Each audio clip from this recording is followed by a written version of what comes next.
Alam niyo ba ang isang gawain ng isang narcissist ay panggo-ghost, ghosting. Yung bigla na lang siyang lulubog. Yung bigla na lang siyang hindi magpaparamdam. Yung bigla na lang siyang mawawala sa buhay mo. Yung after how many days or weeks na hindi siya nagme-message sa'yo. Hindi siya nagpaparamdam kung buhay pa ba siya. Yan. Yan yung gawain talaga ni narcissist. At hindi rin uso sa kanya yung pakikipag-usap para makipag-break sa'yo. Hindi uso kay narcissist ang usapang break up.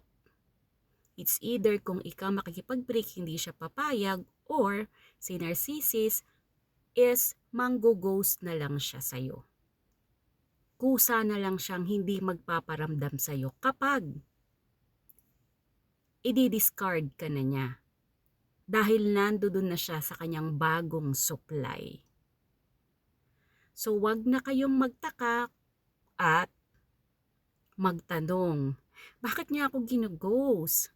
Bakit ganito? Bakit ganyan? Mga auntie, hindi na kailangan na sabihin sa'yo or most of the time hindi na natin kailangan ng sagot. Kung ano yung pinaparamdam sa'yo, yun na yun. Actions speak louder than words. So, it's up to you. Kung papayagan mo or hahayaan mo na lulubog lilitaw lang sa buhay mo si narcissist kung kailan niya lang gustong magparamdam sa'yo, tsaka lang siya magpaparamdam.